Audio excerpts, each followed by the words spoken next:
So Latonia, we did not get any requests from anybody in the public to speak. So we'll go through our agenda items, and I don't think anybody's going to be calling in the meantime, but we'll go through our agenda items right now. So the first one is to vote to recommend to the full school committee that it approve to accept the donation from Eastman Chemical of the 1,500 lap desk for the student use, which was a nice gift from a good corporate partner. Chris, can I just call a roll really quick? Oh, I'm sorry. Yep. That's okay. Mr. Collins? Yes, here. Peter Murphy is absent, and Miss Naylor. Present. Thank you, guys. So the first item is to vote to have the full committee accept the donation from Eastman Chemical of 1,500 lap desks for our students. It was a nice donation from Eastman. I know, Chris, you knew all about it because you work on their board, right? Yeah, their CAP board, which is Community Action Board. So, and you and Jana Allentuck and Lydia had a lot to do with that, but it was a wonderful donation from a great company, and recommend we approve the acceptance of the gift. Now, this is the second nice gift. Remember, they gave us gift cards for our families at Christmas time. $150 gift certificates for families there at Christmas time. They really are wonderful. Yeah, absolutely. So, any questions or? Make a motion? Yeah. I make a motion that we, whatever, so moved. I will, Not the whole text. I will second. If you call a roll, Terry, you're muted. Yeah. There we, Mr. Collins? yes. Mr. Murphy is absent. Miss Naylor? Yes. And the second voting item is to recommend to the full school committee to approve the FY22 budget calendar. So do you want to review the calendar at this point? I guess Pat doesn't want, he just left. Oh, he's there. I don't think so. Yeah. Not today. Good try, though, Pat. Carrie, do you want me to share the screen? for the Sure. calendar? Yes. Okay. Hey, can you turn that down a little?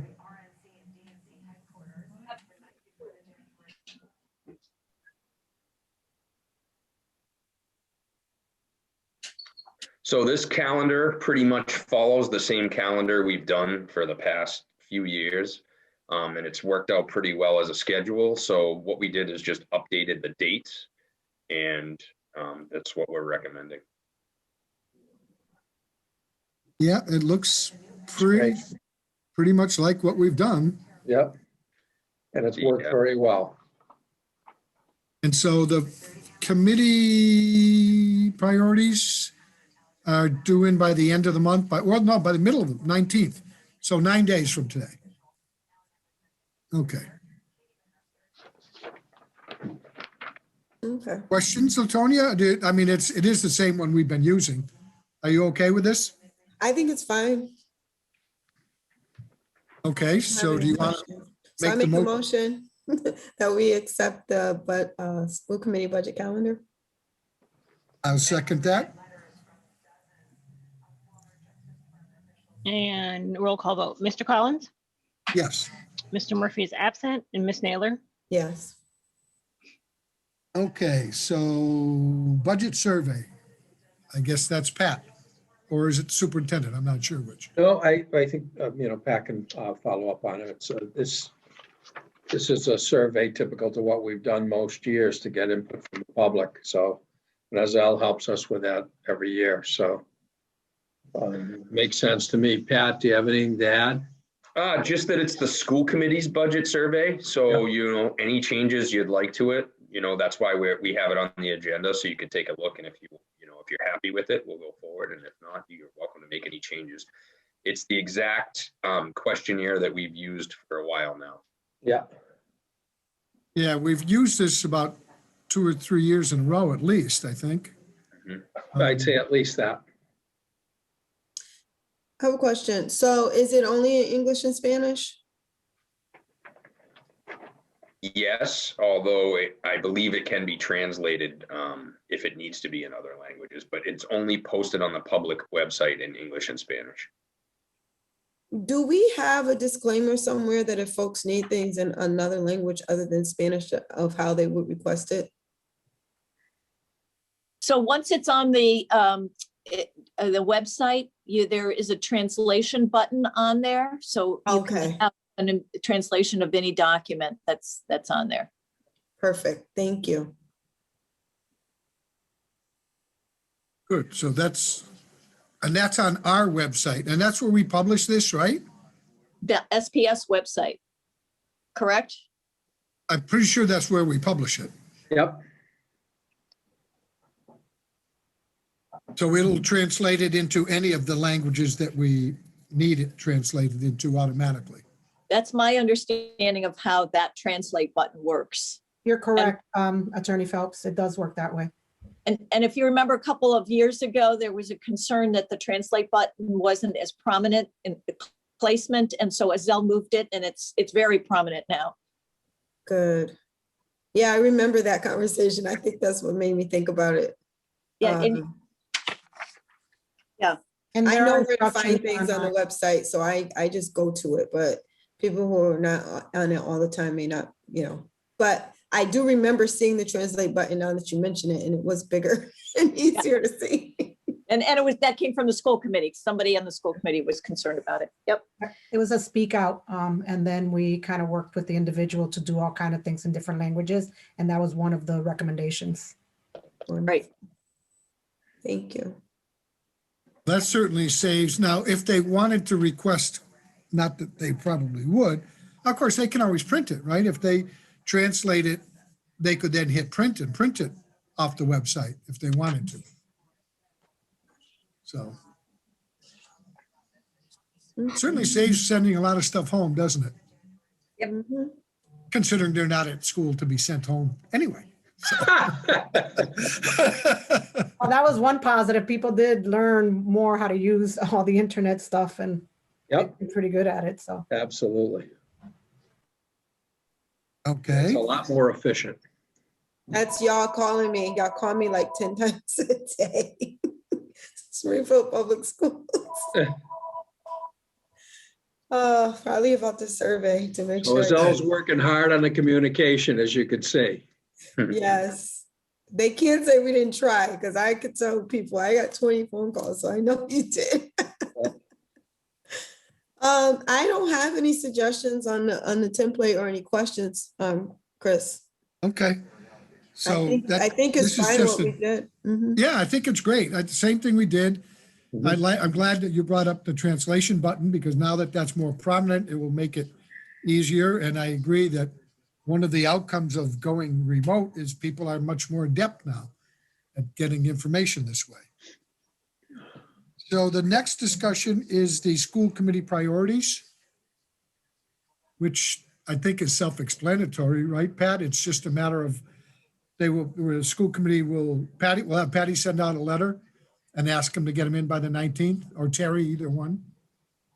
Yep, anything that members want to, highlight as their priorities, if they send them to me, then, we want to make sure we get it in the beginning part of the budget process, and not after the budget's already balanced, but, send me the priorities and we'll make sure we take them into consideration in everything that we're working on.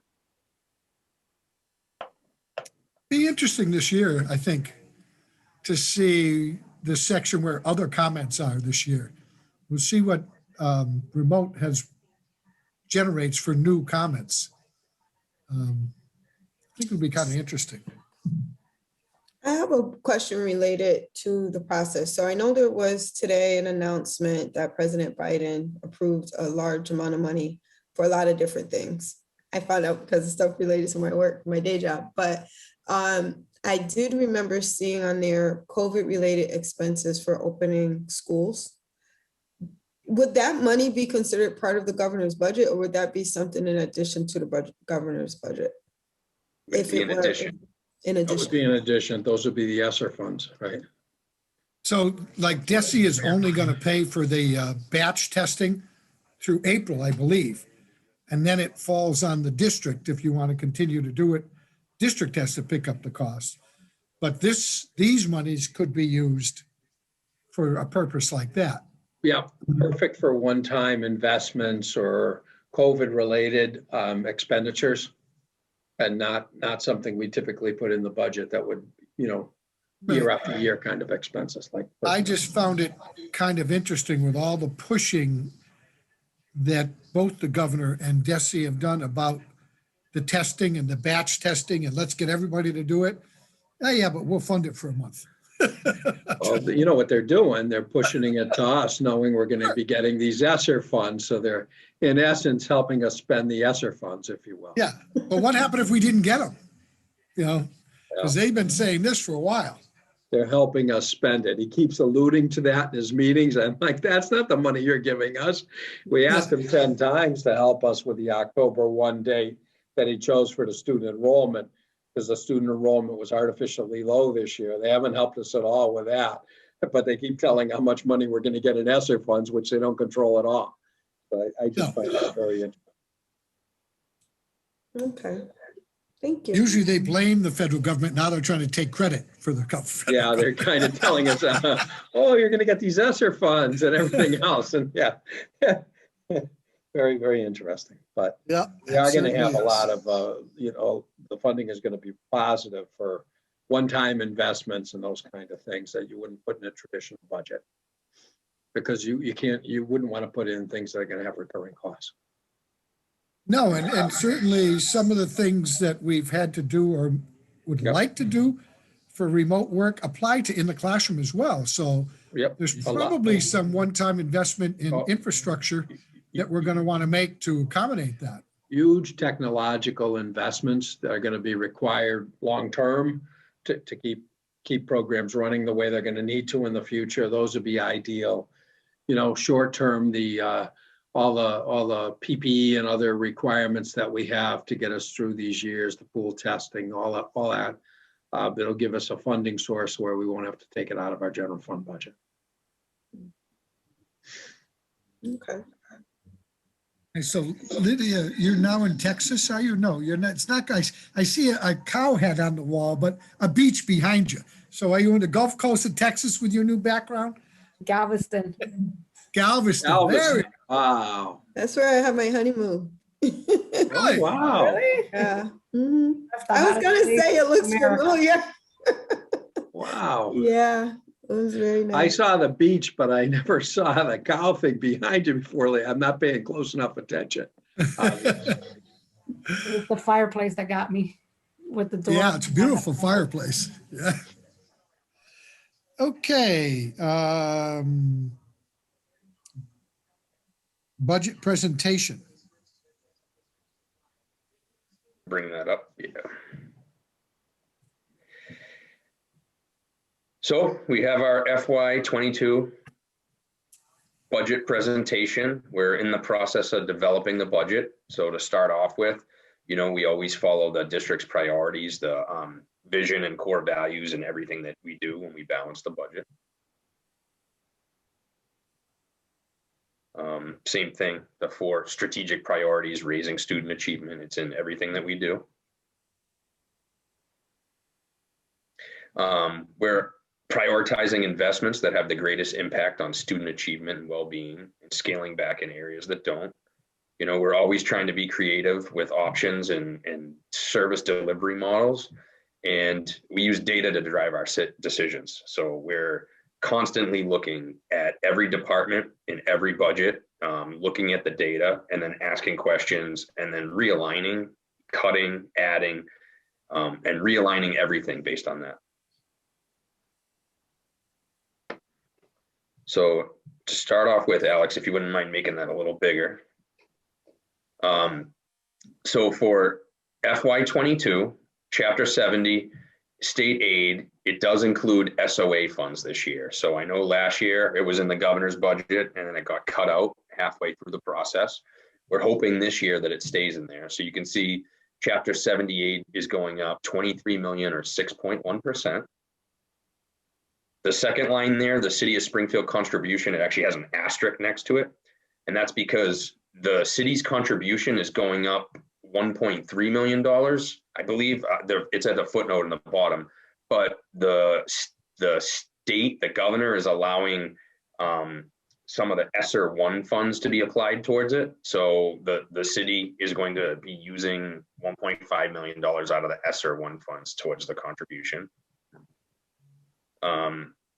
Schedule 19, pretty much the same. Charter tuition reimbursement, that's not fully funded, but it is going up $3 million or a 26% increase, which is very good for us.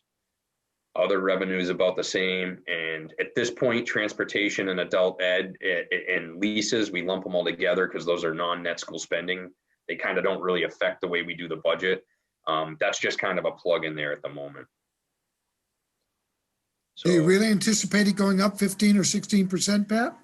You know what the big thing is the 33 million in the left column is the revised budget.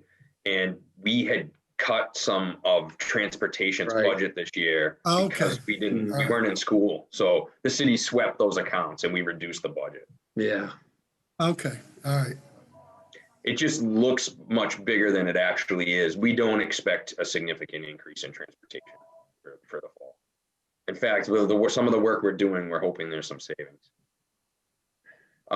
Salaries, 9.4%. Once again, a huge part of that 9.4% is actually the fact that we had salary reductions in this current year's budget when we realigned the budget. So it doesn't show a great trend. There's also some increase in salaries for the SOA funds. So in last year's budget, we took the SOA funds and we pushed them out to the school. And we're recommending doing the exact same thing again with the SOA funds. And a lot of the schools are using that to fund,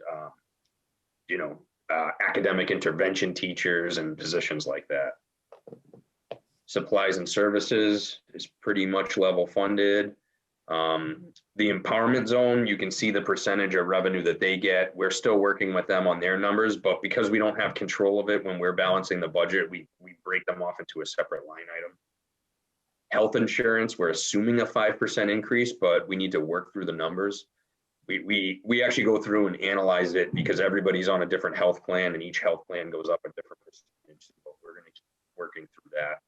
And as we get farther through the process, open enrollment, that's when we really get our best health insurance numbers. Retirement, a 10% increase, that is accurate.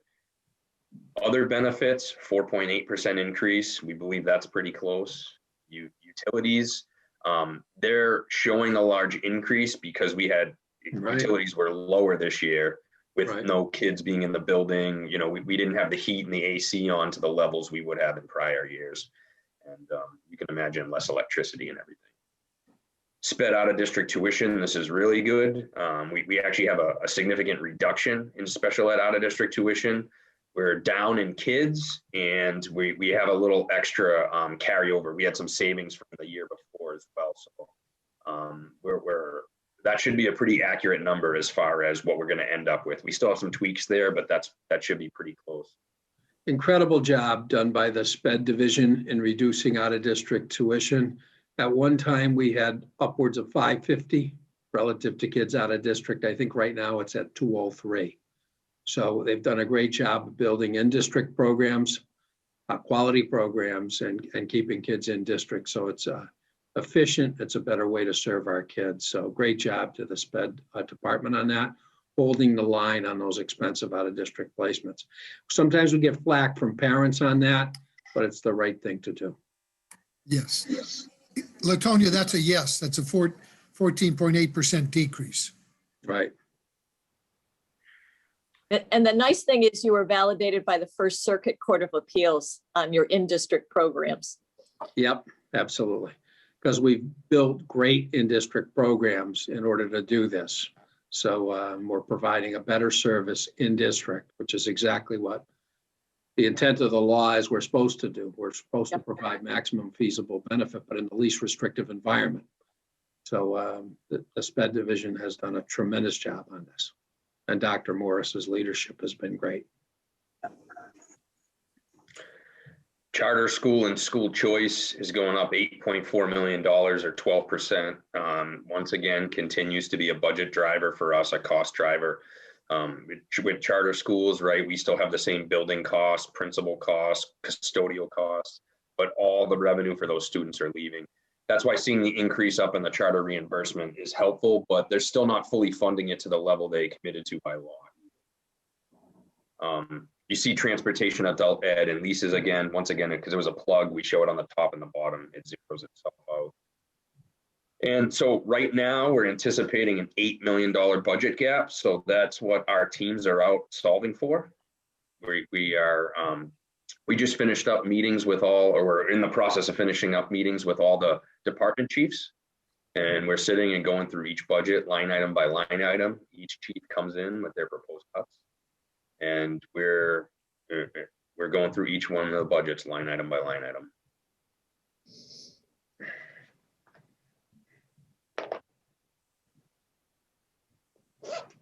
So this, just for your own records, this is basically what I just said. So Alex, if you want to skip through this slide and the next one.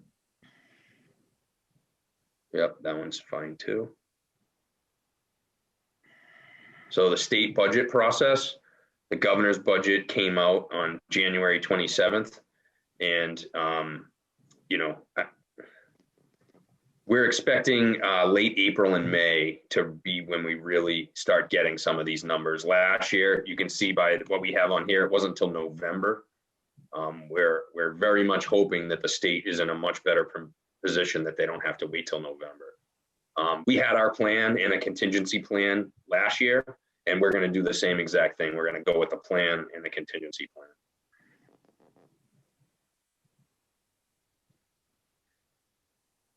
So the school allocations have all been finalized. We've sent them out, and the schools are building their spending plans and their hiring plans for next year on their positions.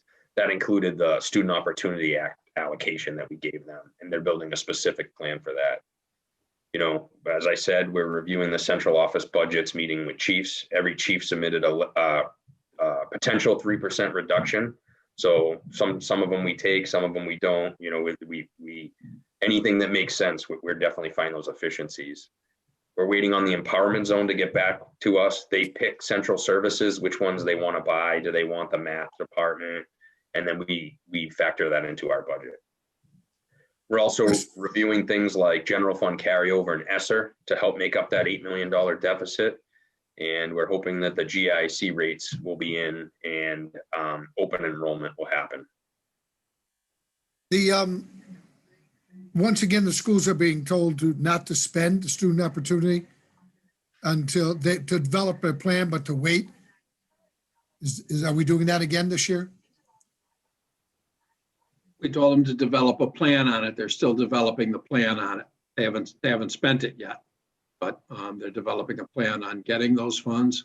So we didn't do any cuts for the schools, and we gave them the full SOA money to develop. Right. But they develop a separate plan from their regular plan, so that it's, obviously it's contingent on the funding and what school committee wants to do.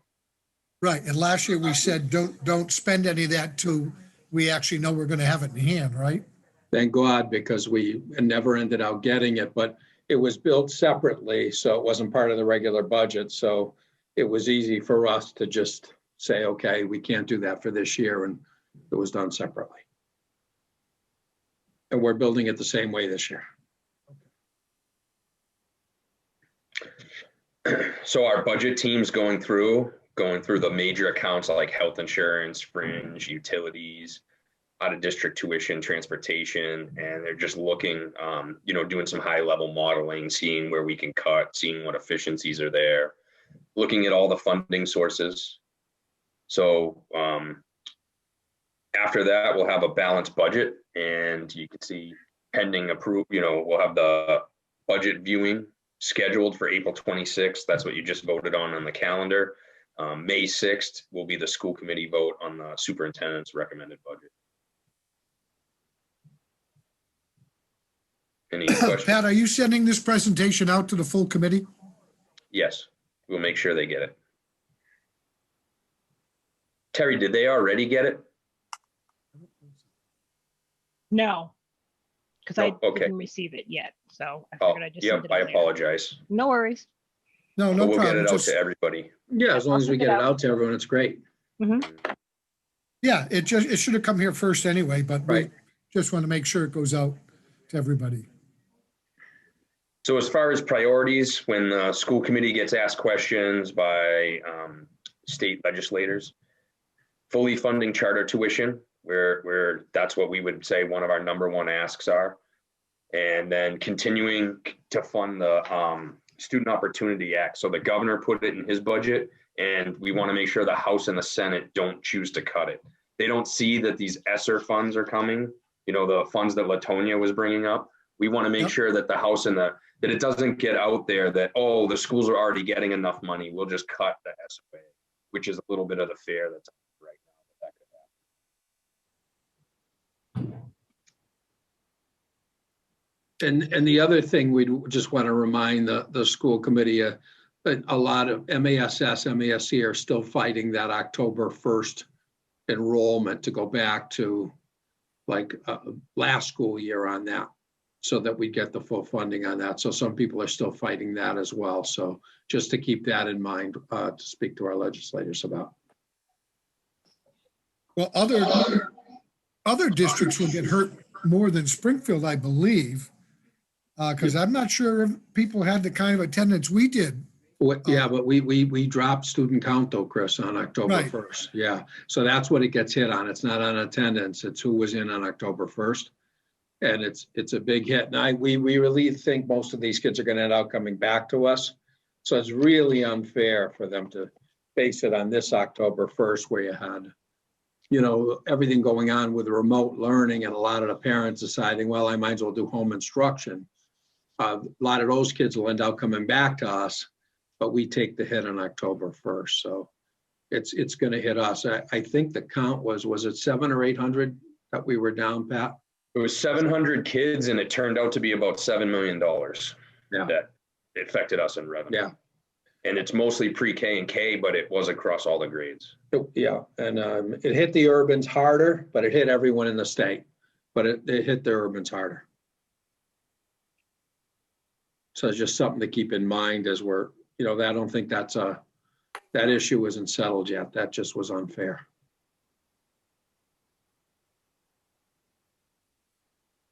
Okay. Do you have any questions, Latonia, on the presentation? No, I don't. So if we unshare the screen, we can go back and see it. There we go. And you didn't get any text or emails, Terry, or anything while we're No. going through this stuff? No, and I have my jabber on just in case I receive any phone calls. It's been a half an hour. So I think we've allowed enough time for public if they did want to give input. Do you agree that we give them enough time, do you think? Okay, Yes. They're also going to have the survey. right. Right, I just want to make sure that we're all on the same page, that's all. So then we've gone through the agenda. Did I misunderstand that we have another public hearing or something? We always have another one once the budget is done. So, We're so one of we the have no only, excuse. We Right. gave them an opportunity. That's right. They had their opportunity, Yeah. certainly. we do more than anybody in the state. Yeah. Nobody else does the one in the beginning of the budget like we do, Latonia. Everybody else waits until the budget's done and then asks for input. So we do more than anybody. So doesn't mean people won't complain, but we try to bend over backwards so that there isn't a legitimate reason for a complaint. Right. Then having gone through the agenda, a motion to adjourn is in order. Moved. I'll second that. All right, and roll call. Mr. Collins, Yes. Mr. Murphy is absent, and Miss Latonia. Yes.